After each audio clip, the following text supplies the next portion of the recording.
Bismillahirrahmanirrahim. Assalamualaikum warahmatullahi wabarakatuh.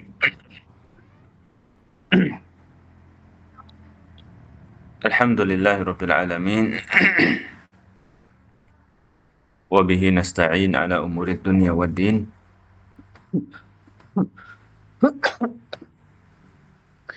Tsumma ssalatu wassalamu ala asrafil anbiya'i wal mursalin nabiyyina Muhammadin wa ala alihi wa ashabihi ajma'in wa man sara ala nahjihi ila yaumiddin, amma ba'd. Allahumma alimna ma yanfa'una wanfa'na bima 'allamtana wa zidna ilman wa fahma ya rabbal alamin. Alhamdulillah, segala puji bagi Allah atas kemudahannya kita bisa bertemu lagi untuk melanjutkan pelajaran kita dalam baca kitab Al-Usul min Ilmi Al-Usul li fadilati Syekh Muhammad bin Shalih Al-Utsaimin rahimahullah ta'ala. Pada pertemuan kemarin kita sudah membaca tanbih dari beliau terkait dengan taqsim al-kalam ila haqiqatin wa majaz. Pembagian kalam menjadi hakikat dan majaz. Waalaikumsalam.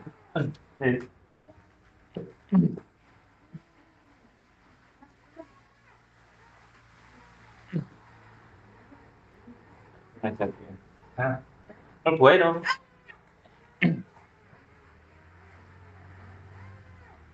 Di mana beliau mengatakan bahwasanya pembagian ini baru populer setelah berlalunya 3 generasi terbaik umat Islam. Beliau mengatakan huwal masyhur 'inda aktsaril mutaakhirin fil Qur'ani wa ghairihi. Artinya apa? Artinya pada salasah al-qurun al-mufaddalah itu tidak populer, bahkan tidak ada pembahasan tentang taqsim al-kalam ila haqiqatin wa majaz. Perkataan ini mengisyaratkan bahwasanya taqsim kalam ila haqiqatin wa majaz itu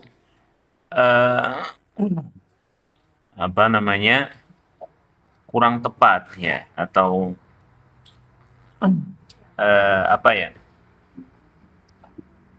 kurang pas ya, atau kurang tepat lah kira-kira. Kenapa? Karena tidak dikenal ya oleh 3 generasi terbaik umat Islam. Bagaimana sesuatu terluput dari mereka?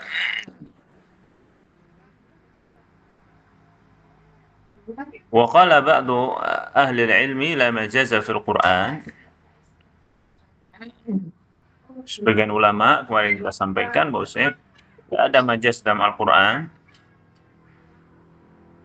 Pendapat yang kedua mengatakan la majaza fil Quran wala fi ghairi. Tidak ada majaz baik di dalam Al-Quran maupun selain Al-Quran ya, dari perkataan Arab. Itu artinya pendapat yang pertama tidak ada di dalam Al-Quran tetapi ada di dalam lughatul Arab. Kemudian yang ketiga yaitu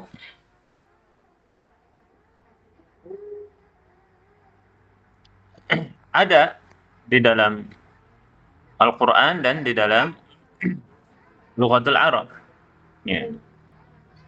Yang keempat, tidak ada di dalam Al-Quran tetapi ada di dalam lughatul Arab,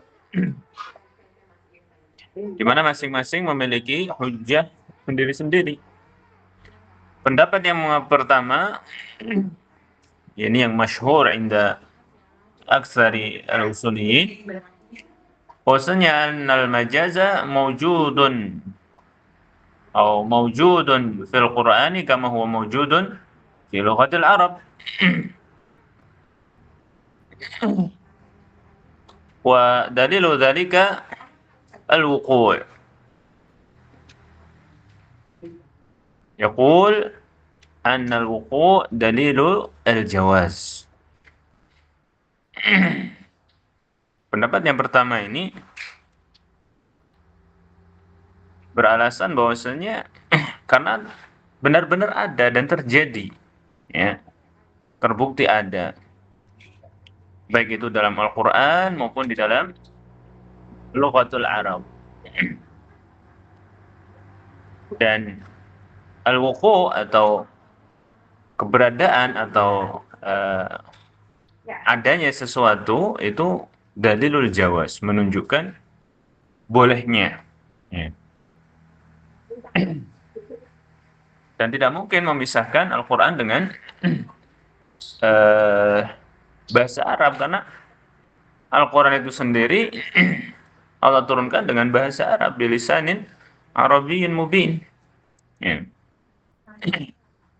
Sehingga ketika di dalam bahasa Arab ada, maka melazimkan majaz itu di dalam Al-Quran juga ada. Pendapat yang kedua, bahwasanya majaz itu hanya ada di dalam bahasa Arab, sementara di dalam Al-Quran tidak ada.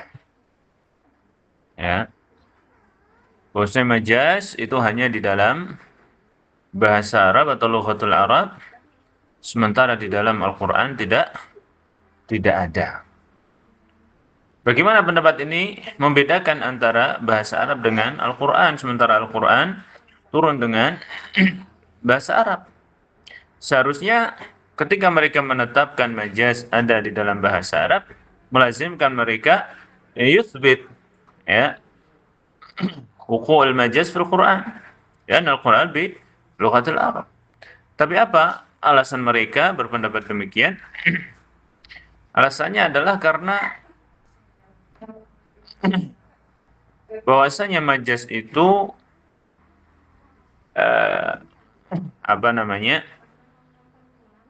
di antara ciri khasnya, ya, atau tabiatnya,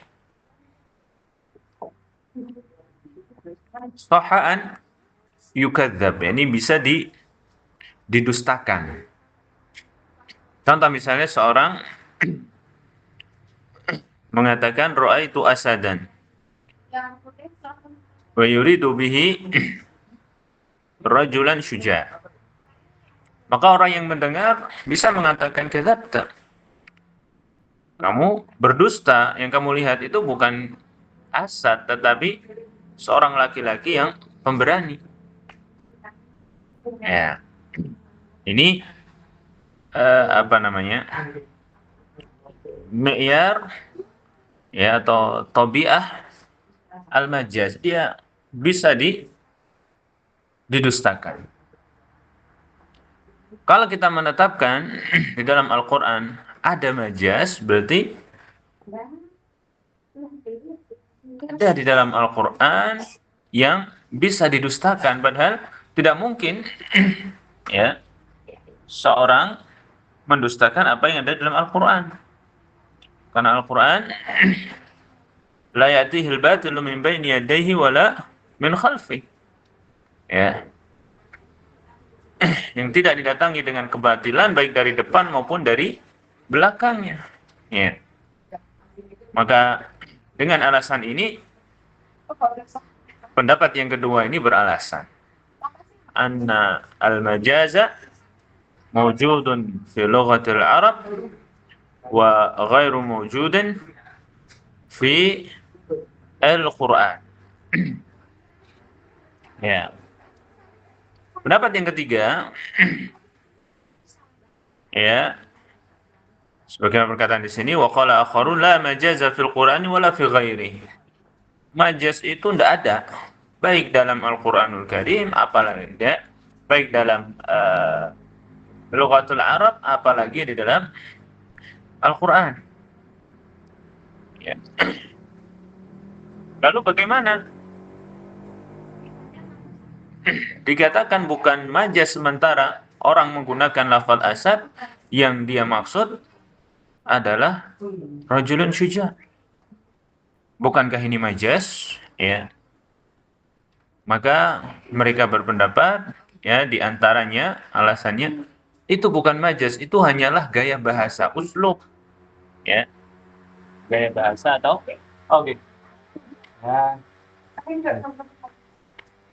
ya, ya, oke. Baik. Kemudian alasan yang lain, dan ini alasan yang dipegang, ya, atau yang menjadikan mereka berpegang kepada pendapat yang kedua ini, bahwasanya seringnya majas itu digunakan untuk ta'til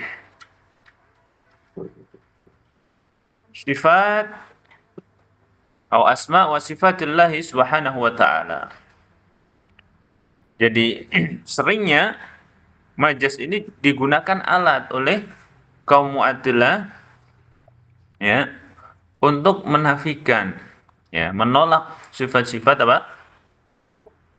Tentang nama-nama dan sifat-sifat Allah Subhanahu wa taala dengan dalih ini adalah majas, bukan hakiki. Iya. Tangan itu majas, bukan, yakni tangan Allah itu majazi, bukan hakiki. Ya. Bahkan Imam Ibnu Qayyim itu menyebutkan majas itu sebagai taghutan minat tawaghit allati tu'badu min dunillah. Ya. Imam Ibnu Qayyim itu sampai menggelari, ya, atau menyebutkan bahwasanya majas itu sebagai salah satu taghut karena seringnya digunakan oleh, ya, ahlu ta'til, ya, untuk menolak, ya, sifat-sifat dan nama-nama Allah Subhanahu wa taala. Maka atas alasan ini mereka berpendapat, ya, la majaza fil Quran wala fi ghairihi. Kulluha haqa'iq. Ya. Yang ada hanyalah uslub, ya, gaya bahasa. Maksudnya ya hakiki, ketika seorang mengatakan ra'aitu asadan hamilan rumhahu, ya maksudnya seorang laki-laki.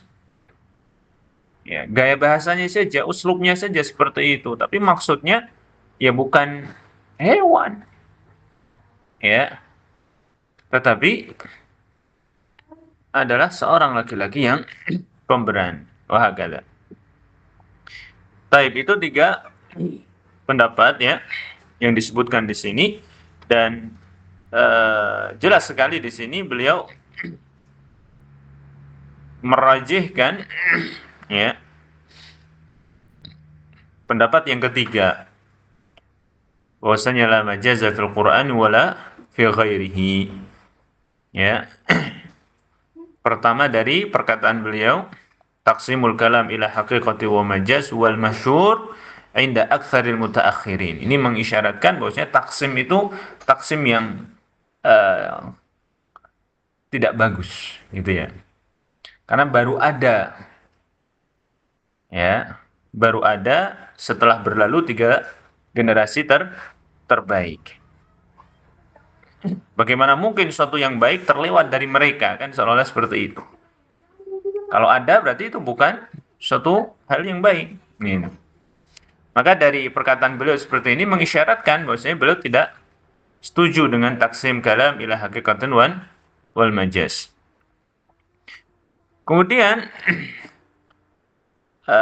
yang lain yang menunjukkan bahwasanya beliau lebih menguatkan dan lebih memilih, ya, dan merajihkan pendapat yang ketiga, perkataan beliau di akhir paragraf, ya, wa nasarahu bi adillatin qawiyatin katsirah tubayyinu liman ittala 'alaiha anna hadzal qawla huwa shawab. Bahwasanya Ibnu Taimiyah dan Ibnu Qayyim, ya, membela pendapat yang ketiga ini, ya, dengan dalil-dalil yang banyak serta kuat yang menunjukkan dan menjelaskan bagi siapapun yang membacanya dan mempelajarinya bahwasanya itu adalah pendapat yang benar. Ini menunjukkan ya bahwasanya beliau lebih merajihkan pendapat yang ketiga. Di sana ada pendapat yang keempat ya disebutkan oleh sebagian ulama yang lain bahwasanya annal majaz mawjudun fil Quran kama huwa mawjudun fil lughah ma ada ayat al-asma was sifat. Bahwasanya majaz itu ada baik dalam bahasa Arab atau dalam Al-Quran. Dan dalilnya tadi wuqu'uhu fi kilaihima wal wuqu'u dalilul jawaz. Bahkan Ibnu Al-Qudamah rahimahullah mengatakan man raddal majaz ya imma mukabir wa imma jahil. Orang yang menolak majaz itu imma tidak mau nerima kebenaran gitu ya, karena jelas gitu ya, atau orang yang jahil.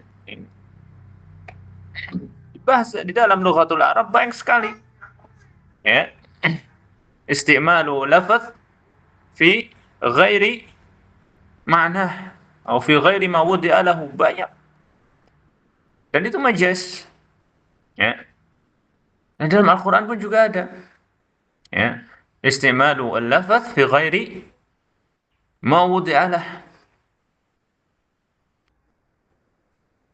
wa hadha haqiqatul majaz kama qala Allah Ta'ala washta'ala ar-ra'su syaiban jidaran yuridu an yanqadda ya ila ghairi dzalika minal ayat katsir. Maka Ibnu Qudamah sampai mengatakan man raddal majaz imma mukabir wa imma jahil. Ya. Mukabir kalau dia lihat jelas kok tetap masih ditolak. Gitu. Nah, jahil jelas jahil ya. Orang juga nggak tahu. Sejelas dan seterang apapun namanya jahil. Hanya saja pendapat yang keempat ini mengatakan di dalam Al-Quran meskipun ada majaz tetapi tidak berlaku di dalam ayat-ayat tentang nama dan sifat Allah Subhanahu wa taala. Annal majaza mawjudun fil Quran ma ada ayat al-asma wa ayat as-sifat. Kenapa majaz tidak berlaku ya pada ayat-ayat tentang asma dan sifat Allah, dan bahwasanya ayat-ayat tentang asma dan sifat itu ya hakikiyah, karena syarat memalingkan suatu makna kepada makna majaznya, syaratnya itu kita tahu dulu makna hakikinya, baru bisa kita pindahkan kepada makna majazinya. Seperti kita memindahkan makna asad kepada rajul syuja. Kenapa? Karena kita tahu dulu makna hakiki dari asad, yaitu hewan muftarish. Ya. Dari pengetahuan kita terhadap makna hakikinya ini, kita bisa pindahkan kepada sesuatu lain yang mirip dengan makna hakikinya tadi. Ya, yaitu rajulun syuja. Kemiripannya apa? Ya sama-sama pemberani. Ya, rajulun syuja ya pemberani, singa ya pemberani. Tetapi kalau kita berbicara tentang ayat sifat, kita tidak mengetahui hakikatnya. Bagaimana mungkin kita pindahkan kepada makna majaznya? Tidak mungkin. Syarat untuk bisa memindahkan kepada makna majaznya itu kita tahu dulu makna hakikinya. Ya. Kalau kita sudah tahu makna hakikinya, baru bisa kita berpindah kepada mana majazinya. Sekarang ayat tentang sifat Allah Subhanahu wa taala. Hal na'rif kunhaha? Hal na'rifu kaifiyatiha atau kaifiyataha? La nadri. Ya, kita tidak tahu. Masturun alaina. Ya. Maka tidak mungkin majaz berlaku untuk hal-hal yang seperti ini. Lafaz-lafaz ayat-ayat yang tidak diketahui makna hakikinya. Ya. Adapun selain itu ya di dalam ayat-ayat yang lain, yakni selain ayat-ayat asma dan sifat, ya kok ya yaqul majaz fi kama yaqau fi lughatil Arab wal Quran anzalahu Allah bilisanin Arabiyyin mubin. Ha? Idza athbatna al-majaza fil lughah ya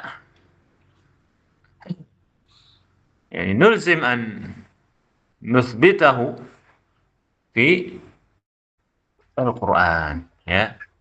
Dan ini dari kalangan mutaakhirin yang berpendapat dengan pendapat yang keempat ini adalah Syekh Abdul Fauzan di antaranya ya. Syekh Abdul Fauzan di banyak tempat di kitab-kitab syarah usuliyah beliau ya menyebutkan hal ini. Baik, ala kulli hal ya, itu hanya sekedar tanbih dan apa namanya maklumat ya, tambahan maklumat. Baik, berikutnya adalah pembahasan tentang al-amru. Baik.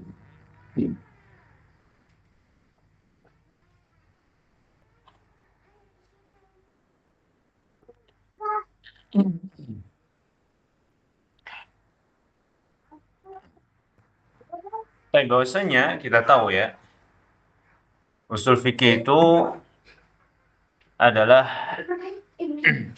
alat untuk beristinbat. Alat untuk istinbat. Jadi menyimpulkan hukum dari dalilnya. Dan tentunya di dalam menyimpulkan hukum dari dalil-dalilnya itu laisa ashwa'iyan, laisa yani ashwa'iyan ya. Tidak asal gitu ya. Tidak ngawur, tidak asal, tetapi ya harus mengikuti aturan-aturan, kaidah-kaidah, qawaid, dhawabitnya ya di dalam menyimpulkan satu hukum dari dalil-dalilnya.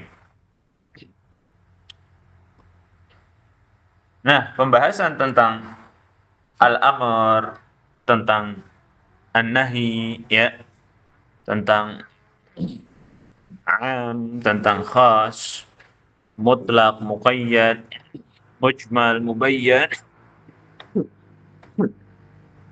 zahir, muawwal, dan seterusnya. Inilah pembahasan terkait dengan dalalatul alfaz. Ya. Pembahasan tentang dalalatu al-alfaz. Ya, ini hukum-hukum terkait lafaz, makna-maknanya, ya.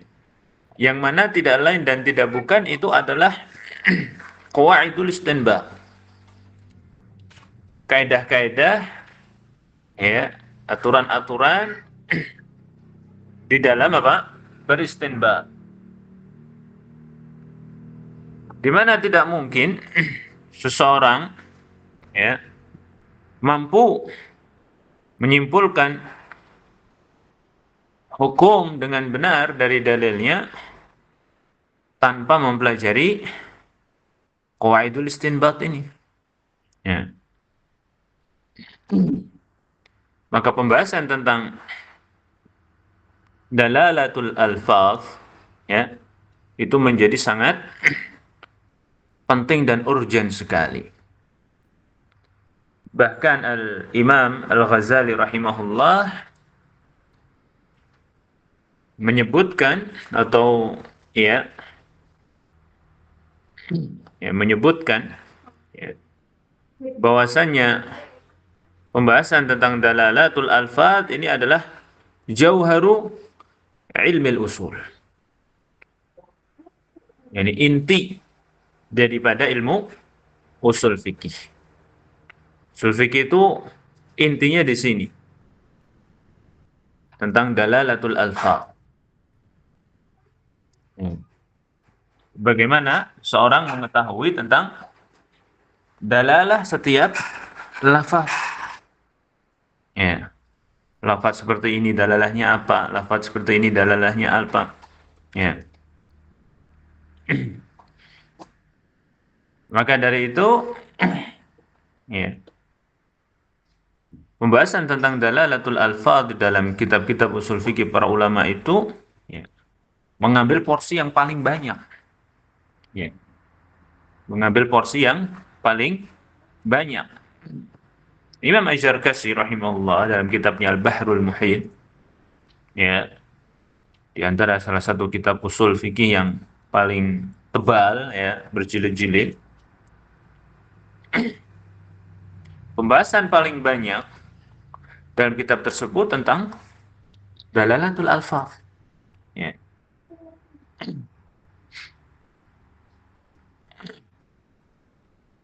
Taib.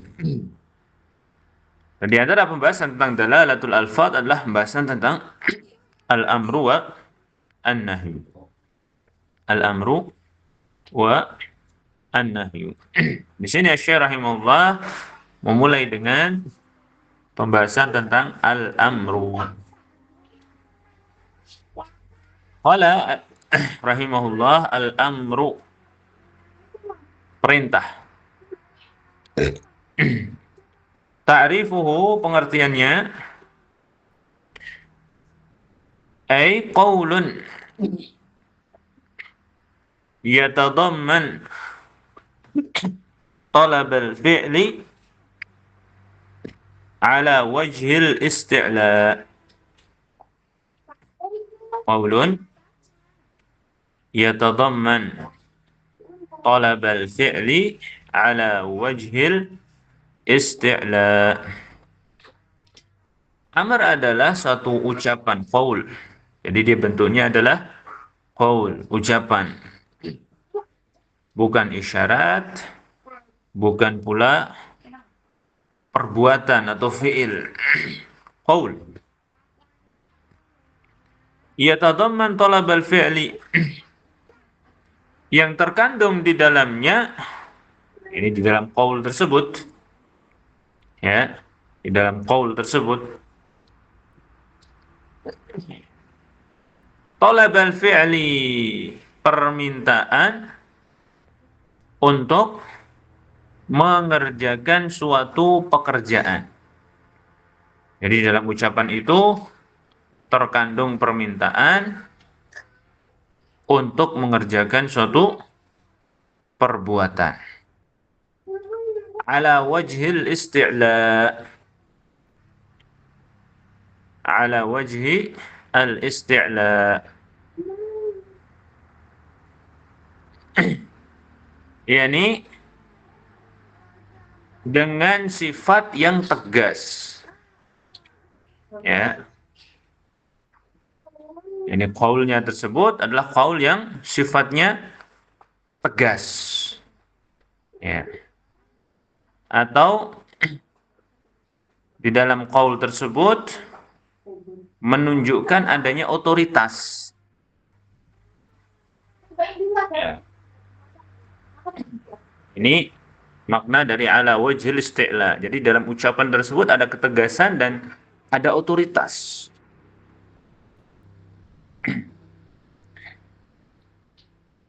Mithlu aqimus salata wa atuz zakat.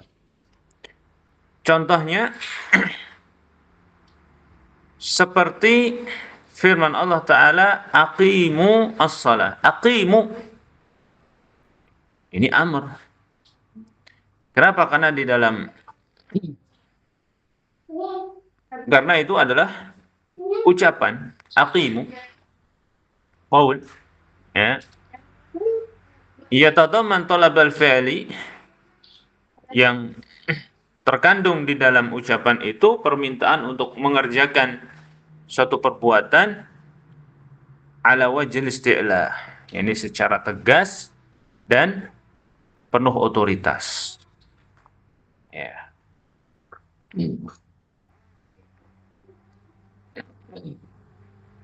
Fa kharaja biqaulina qaulun, sehingga tidak dinamakan amar dengan perkataan kami pada definisi amar, yaitu berupa qaul, yaitu isyarat atau isyarah, al-isyaratu. Ya. Fala tusamma amran, maka tidak dinamakan dengan amar.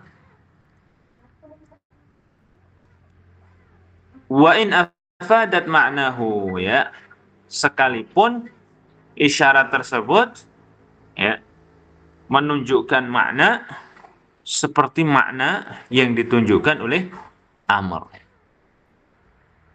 Ya.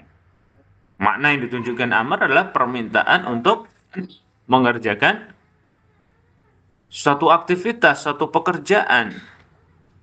Ya. Jadi secara tegas. Ketika seorang guru misalnya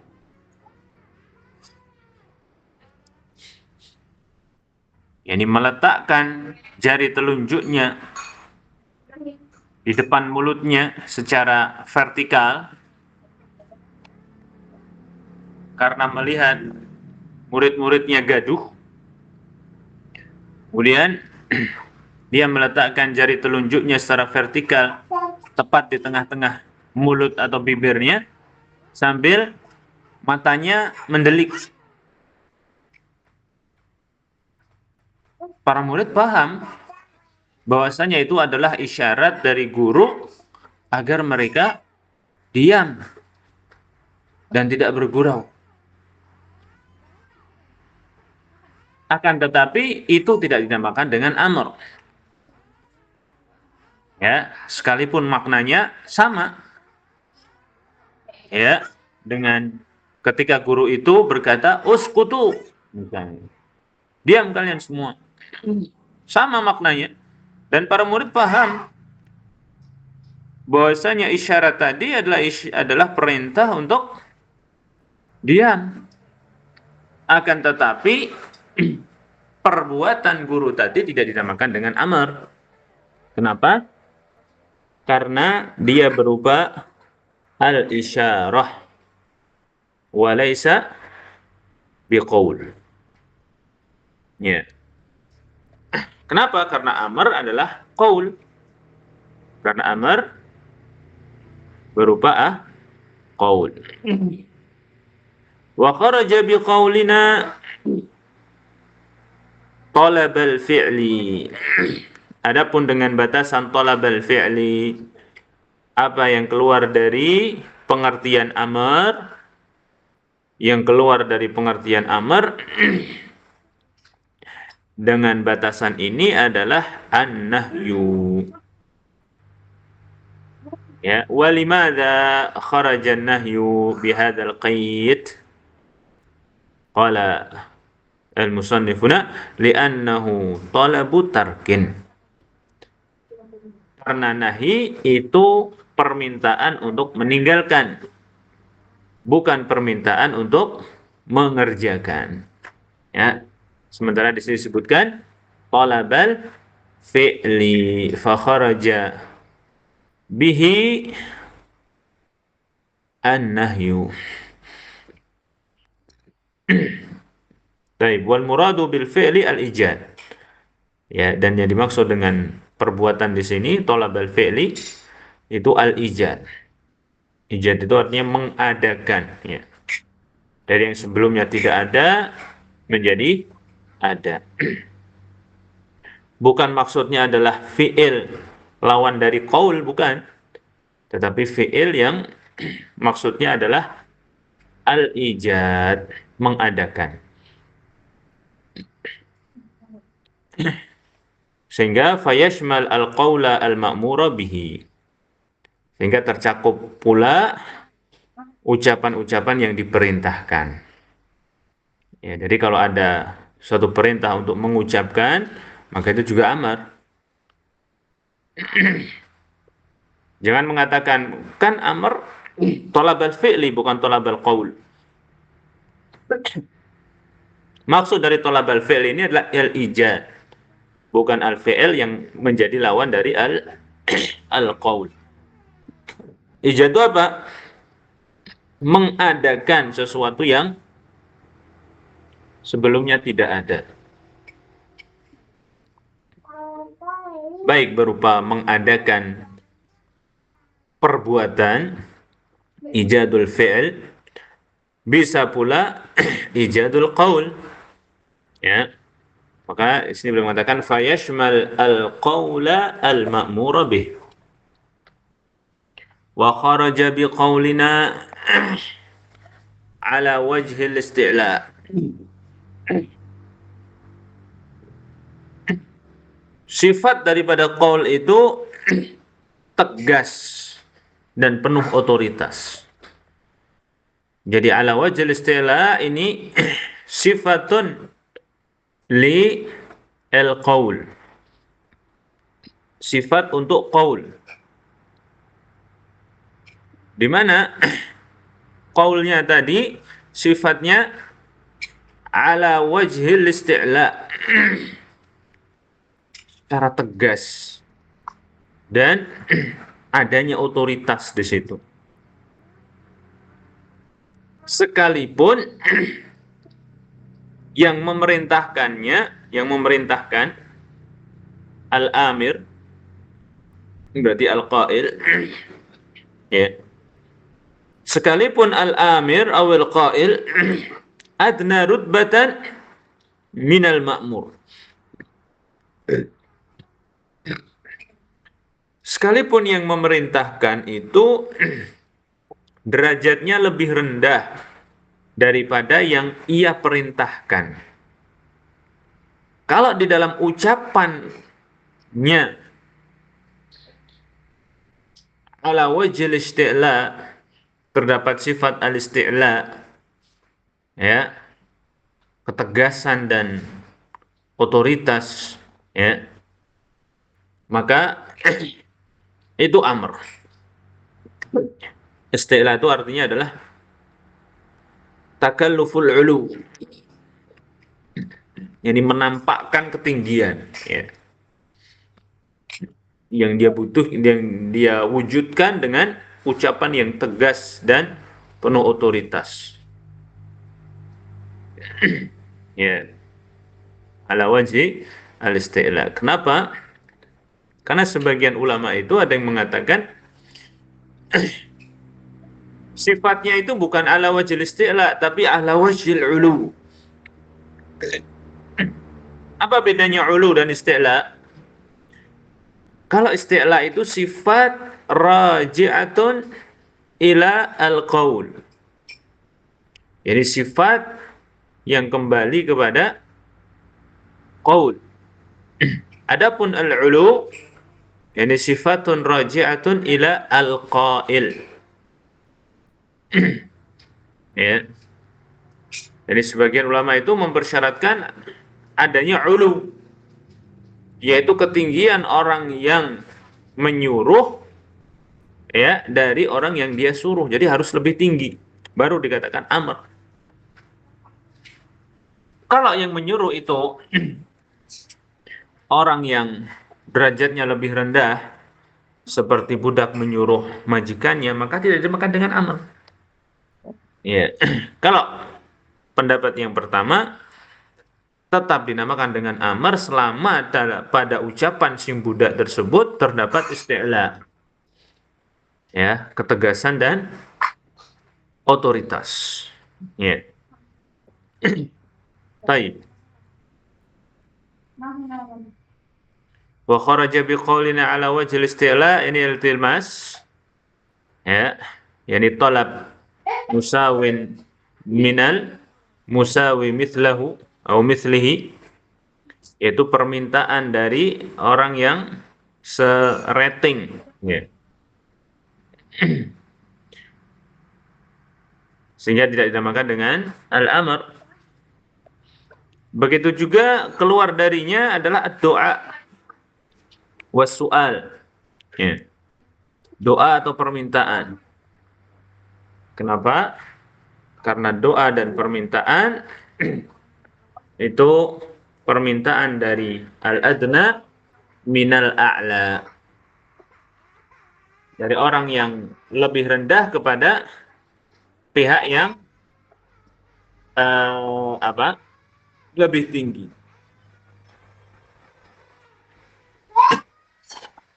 Sehingga perkataan seorang hamba kepada Allah tatkala dia mengangkat tangannya dengan mengatakan Allahumma rzuqni misalnya, atau Allahumma ghfirli, tidak dinamakan hamba ini sedang menyuruh Allah, enggak.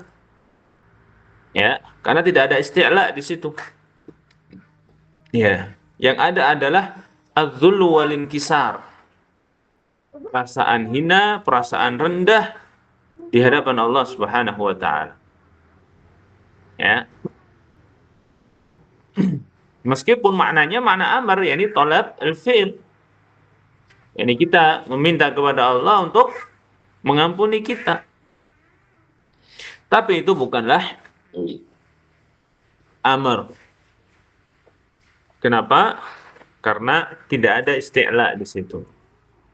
Ya, dalam perkataan seorang hamba, Allahumma ighfirli, ya,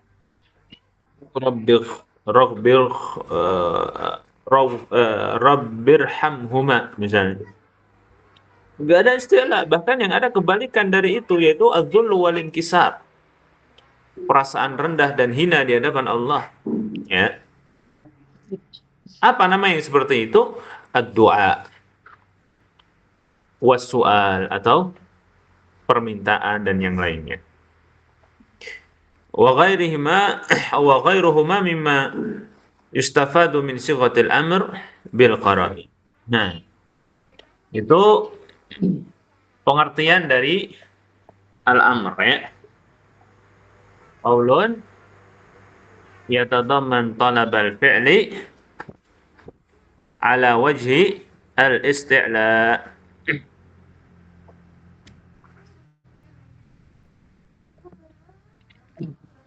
Siyaghul amri.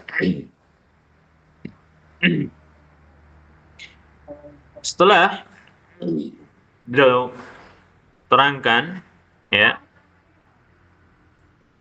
definisi dan pengertian daripada al-amr, selanjutnya beliau menyebutkan siyaghul amr atau redaksi-redaksi al-amr,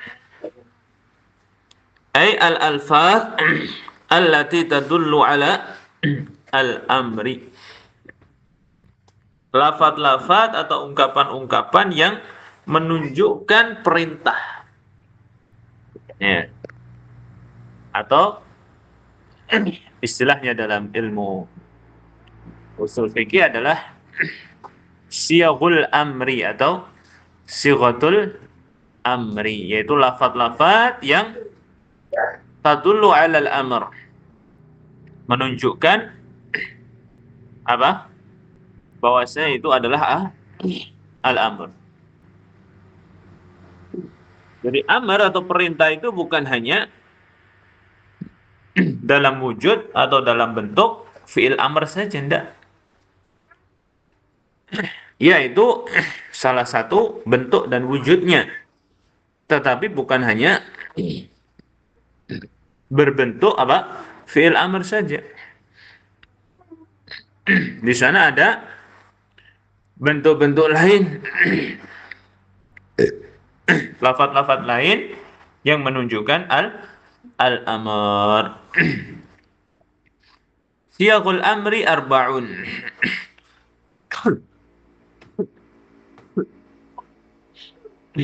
Redaksi-redaksi amr itu ada 4. Tentunya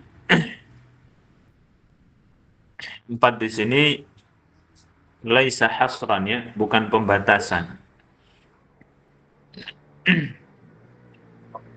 Karena pada faktanya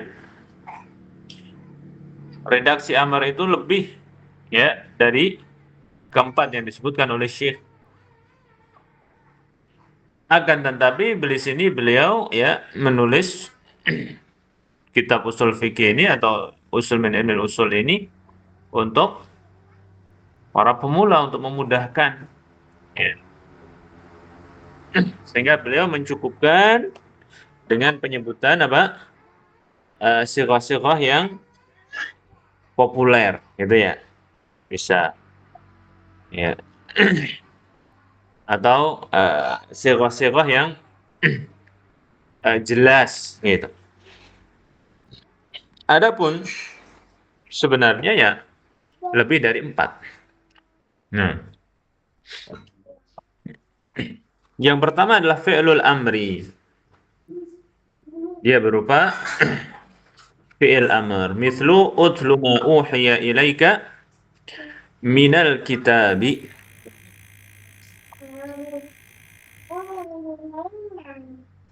Utlu ma uhiya ilaika. Utlu ya fi'il amr. Wahia min siyaghil amri. Utlu bimana iqra. Ya. Utlu bimana iqra. ثانيا اسم فعل الأمر. اسم فعل الأمر مثل حي على الصلاة. مثل حي على الصلاة. حي هذا اسم فعل أمر يعني. وهي من صيغ الأمر. ومثال ذلك أيضا صح. صح بمعنى أسكت يعني بمعنى أسكت.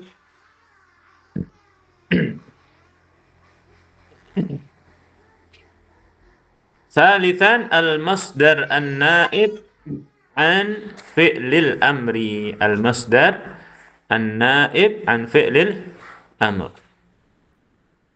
إذن سورة المصدر هو المصدر ya, lakin المصدر النائب عن فعل الأمر مثل قول الله تعالى فإذا لقيتم الذين كفروا فضرب الرقاب. فضرب هنا المصدر ya النائب عن الفعل الأمر ومعناه فاضرب الرقاب ya. فإذا لقيتم الذين كفروا فاضرب الرقاب ya. فضرب مصدر ya. ضرب يضرب ضربا ya. لكن هنا ينيب ya عن الفعل الأمري فصار معنى الآية ya فاضرب الرقاب. ثم الصيغة الرابعة من صيغ الأمر المضارع المقرون بلام الأمر. المضارع المقرون بلام الأمر itu fi'il mudhari' yang bergandeng dengan huruf lam al-amr, lamul amr. وهذا كثير جدا تجده في النصوص Mithlu qaulillahi ta'ala litu'minu billahi wa rasulih. Litu'minu. Ya. Mudhari' wa huwa tu'minu maqrunatun bilamil amr. Li. Ya, litu'minu. Maknahu aminu atau amanu billahi wa rasulihi, ya. Maknahu amanu billahi wa rasulihi. Hadhihi ya asyaq al-arba'ah allati dzakaraha al-muallif, ya, rahimahullahu ta'ala, wa summiya hadhihi al-siyaq, ya, bi siyaghil amri as-sarihah, ya, siyaghil amri as-sarihah, yani redaksi amr yang sarih, yang tegas, yang jelas, gitu ya. Fi'il amr, isim fi'il amr, al-masdar an-naib anil fi'il amr, wal mudhari' al-maqrun bi lamil amr. Famata tajidu ahada hadhihi al-siyaq, ya, fa'lam annaha al-amru, ya, al-amru. Wa hunaka ma yusamma bi al-siyaq al-amr atau sighatul amri ghair sarihah. Ya, hunak ma yusamma bi siyaghul amri ghairu as-sarihah. Wa dzalika ma dzakarahu al-musannif rahimahullah, ya, ba'dahu. Qala wa qad yustafadu talabul fi'li min ghairi sighatil amr. Yani as-sabiq, ya, atau as-sabiqah. Wa qad yustafadu talabul fi'li, dan terkadang makna permintaan untuk mengerjakan sesuatu itu didapatkan tetapi bukan dari 4 redaksi ini. Ya, kalau 4 redaksi ini jelas, namanya juga ini seragam amr, gitu ya, atau redaksi amr, maka jelas, yaitu menunjukkan thalabul fi'il. Tetapi makna thalabul fi'il ini terkadang kita dapatkan atau didapatkan dari selain redaksi yang 4 tersebut, ya,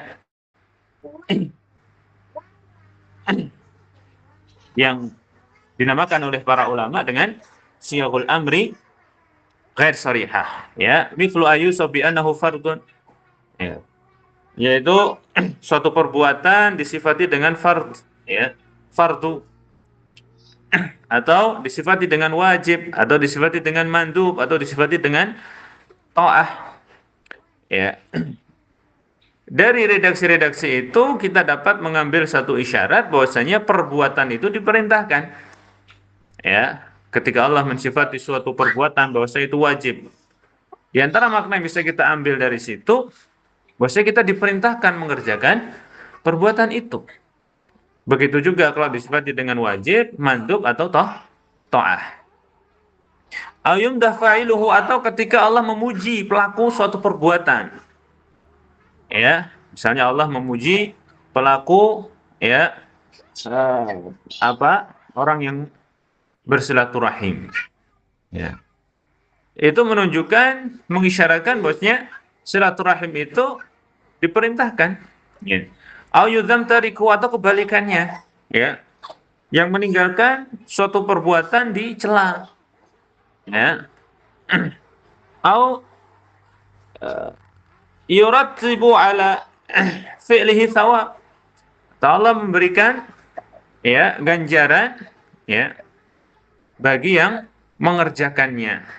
Au ala tarki iqab, atau kebalikannya, Allah menyediakan hukuman bagi yang meninggalkan. Itu semuanya dapat kita ambil satu isyarat ya bahwasanya perbuatan-perbuatan itu makmurun bihi, ya, perbuatan-perbuatan yang diperintahkan, ya.